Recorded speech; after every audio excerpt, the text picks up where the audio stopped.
qui habet aures audiendi, audiat. Pelo sinal da Santa Cruz, oramos Deus, nosso Senhor, dos nossos inimigos, em nome do Pai, do Filho e do Espírito Santo.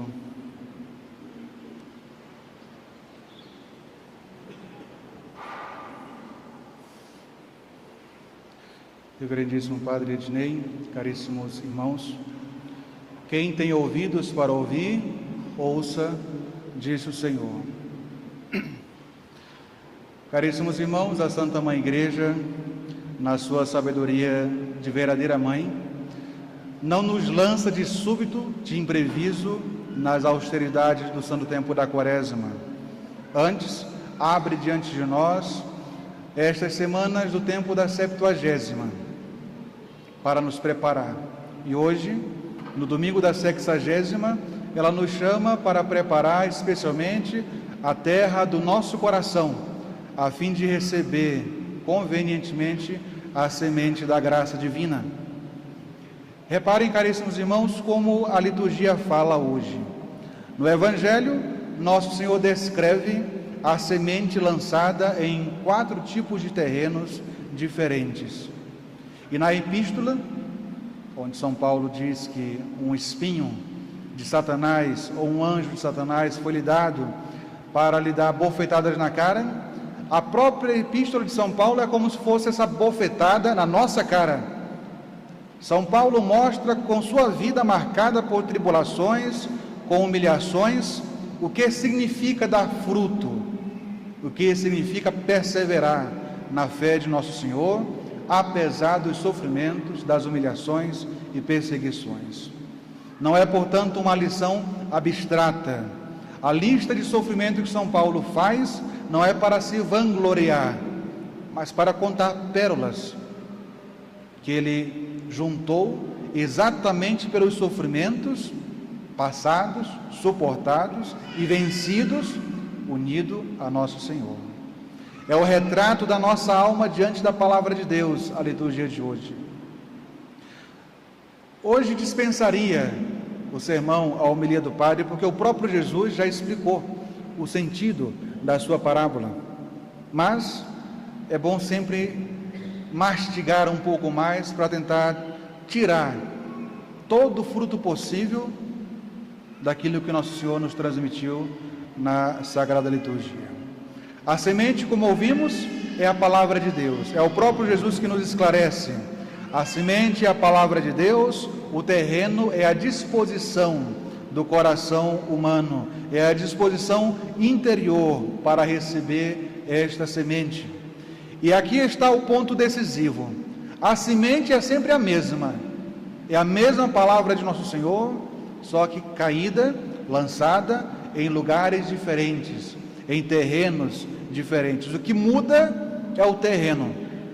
Quantas vezes, caríssimos irmãos, essa mesma palavra de Deus, essa mesma inspiração divina, a mesma advertência de nosso Senhor, nos foi anunciada, e nós a ouvimos tantas vezes na missa, nos sermões, nos catecismos, numa leitura piedosa que fazemos, num aviso da própria consciência, e no entanto, essa semente volta vazia. Não porque falte força à semente, mas porque falta profundidade, falta guarda, falta perseverança de nossa parte. O Evangelho assim descreve 4 estados da alma. Aqueles 4 terrenos, na verdade, são 4 estados ou estágios da nossa alma. A semente lançada à beira do caminho, que é roubada logo em seguida, representa, como explicou nosso Senhor, o demônio que vem roubar a inspiração divina dos corações, para que não creiam e não se salvem. Nós podemos ver à beira do caminho a alma distraída, a alma superficial, a alma que ouve, mas que não escuta de fato. A palavra mal toca o coração, mal toca o ouvido e já é engolida pela conversa, pela pressa, pela curiosidade vã, pelo celular, pelo ruído interior, pelos negócios do mundo. É o coração batido, endurecido, sempre atravessado por mil coisas, e por isso é incapaz de reter aquilo que é essencial. Se queremos conversão, precisamos recuperar o recolhimento. A liturgia tradicional, caríssimos irmãos, nos proporciona um ambiente conveniente ao recolhimento, à oração. A liturgia não é enfeite, sejam as orações, os hinos ou o próprio silêncio, tudo é uma escola de atenção e de reverência. Onde reina o sagrado, a palavra de Deus tem alcance e penetra no mais profundo. No segundo terreno, no terreno pedregoso, no terreno cheio de pedras, no terreno cheio de cascalhos, o entusiasmo existe, mas é sem raiz. Outros recebem, diz nosso Senhor, a palavra com alegria, mas não tem raiz. Creem, logo que ouvem a palavra de Deus, mas na época da tentação, como não tem raízes, voltam atrás. Esta é a alma que gosta do fervor, mas não aceita o custo para manter o fervor. Quer consolação, mas foge da cruz. Diz na oração com muita piedade, devoção e até com sinceridade: Senhor, eu quero sofrer pelo Senhor. Mas quando aparece a dor de cabeça, quando aparece um revés na fortuna, quando aparece uma perseguição, logo pede Jesus para se livrar daquilo ali. Quer sentir, mas não quer decidir-se pela cruz. Quando vem a contradição, o cansaço, a aridez, o sacrifício, logo tais almas desistem. A raiz, caríssimos irmãos, é a vida interior sólida. Oração fiel, disciplina, silêncio, frequência aos sacramentos. Sem raiz, a planta seca. Sem raiz, ao primeiro lumiar do sol, a planta morre. O terceiro terreno, entre os espinhos, com a palavra sufocada, diz nosso Senhor: outros ouvem, mas caminhando são sufocados pelos cuidados, pelas riquezas, pelos trabalhos, pelos prazeres da vida, e não chegam sequer a dar verdadeiro fruto. Aqui está um grande perigo para o nosso tempo. Não é apenas o pecado escandaloso, é a vida abafada. Não é suficiente, como alguns pensam, não é suficiente não dar escândalo, não ser um grande pecador, mas é necessário combater a vida abafada em mil preocupações, até legítimas, porém misturadas com apego secreto ao conforto, ao consumo, à vaidade, à opinião alheia. E a alma vai perdendo assim o ar, não consegue respirar, não chega a negar a Deus explicitamente, mas vive como se Deus de fato fosse apenas um acessório. Sou tradicional, mas lá na igreja. Gosto do véu, mas lá na igreja. Gosto do latim, mas lá na igreja. Na minha casa, sou motivo de discórdia, discussão, escândalo, pecado, quedas. E notem, os espinhos crescem junto com a planta, não se arrancam sozinhos. Precisam de uma mão firme, de um exame de consciência mais acurado, de renúncia concreta. O quarto terreno, a terra boa, representa os frutos da perseverança que nós vemos em São Paulo. A terra boa são os que com o coração bom e reto ouvem a palavra de Deus, guardam-na e dão frutos com perseverança. E aqui está a síntese de tudo isso: ouvir, guardar, perseverar. Ouvir com fé, guardar com pureza e com vigilância, perseverar com paciência e constância. A santidade comum a todos nós, a santidade dos pais, das mães, dos jovens, dos trabalhadores, dos idosos, nasce exatamente dessa fidelidade simples, repetida, humilde. Não é exigido para essa santidade uma receita cabulosa, cujos ingredientes são dificílimos. Não, são coisas do nosso dia a dia, que já nos assaltam todos os dias. Basta praticar com fidelidade simples, com humildade. A tribulação é o arado de Deus, e aqui nós voltamos o nosso olhar especialmente para São Paulo.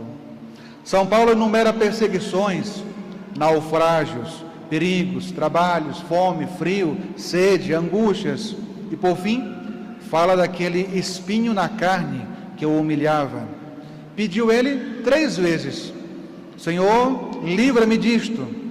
E a resposta do Senhor: basta-te a minha graça. Caríssimos, esta frase é a chave para esta semana da 60ª, porque a boa terra não nasce pronta, ela é preparada. E como Deus prepara o terreno de modo que ele se torne bom? Muitas vezes com o arado da tribulação, com a poda da contrariedade, com o espinho que nos impede de confiar em nós mesmos. O espinho que São Paulo menciona não foi um sinal de abandono por Deus, como alguns pensam que o sofrimento é falta de Deus, é castigo de Deus. Pelo contrário, foi o remédio que a misericórdia divina encontrou para purificar São Paulo, para prová-lo, a fim de que ele merecesse mais méritos e maior glória. Para que São Paulo, como ele mesmo diz na epístola, não se exaltasse, para que não se apoiasse na graça, melhor, para que se apoiasse na graça e não se apoiasse nos seus próprios trabalhos, na sua própria força. Assim também é conosco. Certas dificuldades que nos acompanham, seja uma fraqueza, uma cruz, uma queda constante, uma limitação, uma cruz doméstica, um limite humilhante, uma certa tentação recorrente, podem ser instrumento de salvação se nós fizermos mais orantes, nos fizermos mais orantes, mais humildes, mais vigilantes. Como São Paulo, que apesar daquela lista de sofrimentos, não desistiu, mas perseverou. A grande pergunta não é por que Deus permite, mas que fruto Deus quer tirar desta tribulação? E a resposta é muito simples. Ele quer tirar um coração mais reto, menos orgulhoso, menos distraído, mais dependente da graça divina. A 70ª, caríssimos irmãos, é um tempo de preparar o terreno. Por isso a igreja nos dá esse tempo como um aviso do amor divino. Antes da quaresma, a igreja nos diz: preparem a terra. E é por isso que faz estes atos, estas leituras, estes temas, traz todos eles à nossa mente, coloca diante de nossos olhos, para que nós não vaguemos pelo mundo, mas nos entretenhamos com esses temas para a nossa meditação e oração. Desse domingo que nós celebramos, proponho aos senhores 3 resoluções práticas. Primeiro, silêncio e atenção na oração. Não espere vontade para rezar. Marque o horário com Deus, esteja presente naquele momento. Seja 10, 15 minutos diários, meia hora, 1 hora. Não negocie consigo mesmo. Se você marcou um horário com Deus, realize aquele horário. É uma audiência divina que você pediu a Deus, e Deus estará à espera. Não deixe nosso Senhor aguardando. A palavra não cria raiz num coração que nunca para. Segundo, exame de consciência, uma confissão bem feita neste tempo. Se há espinhos na consciência, arranque-os. Se há endurecimento, quebre-o. E se faz no tribunal, isso se faz no tribunal da misericórdia, na confissão. Prepare já a sua confissão, não adie, não deixe para quando a quaresma começar. Porque a quaresma já possui os seus combates próprios. Tudo aquilo que você puder tirar agora de peso da alma, tire. Enfim, renúncia concreta aos espinhos. Um apego, um mau hábito, uma ocasião perigosa, um excesso que sufoca. Escolha, primeiro olhe para dentro de si, veja o que de fato há de espinho e escolha aquilo que é mais urgente, ao menos. Diminuir entretenimentos inúteis, moderar o consumo, cortar fofoca, domar a curiosidade vã, disciplinar o uso de telas. Renunciar nunca é tristeza. Pode nos causar incômodo, mas é sempre liberar espaço, deixar espaço livre para Deus. E nisto, a tradição ascética da Igreja é cristalina. O coração precisa ser cultivado. Santo Agostinho dizia que Deus, que nos criou sem nós, não irá nos salvar sem nós. Ou seja, nós precisamos colaborar para a nossa própria salvação. Ele dará a sua graça e nós devemos cooperar. E cooperar significa trabalhar, preparar, cavar, regar, cercar este terreno para protegê-lo das feras. Nosso Senhor, no Evangelho de hoje também, nos dirige uma palavra um tanto ou sem sentido, ou menos misteriosa. Qui habet aures audiendi, audiat. Quem tiver ouvidos para ouvir, ouça. Ouvir, caríssimos irmãos, não é apenas captar os sons, é obedecer interiormente aquilo que foi ouvido. A palavra de Deus não é notícia, é semente viva. Que tipo de terreno sou eu hoje? Caminho endurecido pela distração, cheio de pedras do entusiasmo, mas sem constância, espinhento, sufocante de cuidados e prazeres, ou uma boa terra humilde e perseverante? Se eu não sou boa terra ainda, não devo desanimar. O agricultor divino, Jesus, é paciente, mas Ele quer que comecemos desde já a trabalhar com Ele. Caríssimos irmãos, aproximamo-nos do tempo santo da Quaresma, e a Igreja nos toma pela mão e nos diz: preparem-se, a semente será lançada com abundância, a graça será oferecida todo santo dia com largueza, o sangue do Cordeiro será mostrado no altar com majestade, mas o fruto depende do terreno. Peçamos hoje esta graça, um coração recolhido para ouvir, firme para guardar e constante para perseverar. E quando vier o espinho, a contrariedade, a humilhação, repitamos aquela palavra consoladora de nosso Senhor: basta-te a minha graça. Que a Santíssima Virgem Maria, mãe jardim onde floresceu a semente divina Jesus, alcance para nós um coração bom, reto, para que chegando a Páscoa não sejamos apenas ouvintes, mas católicos que dão fruto para a vida eterna. Assim seja. Em nome do Pai, do Filho e do Espírito Santo. Amém.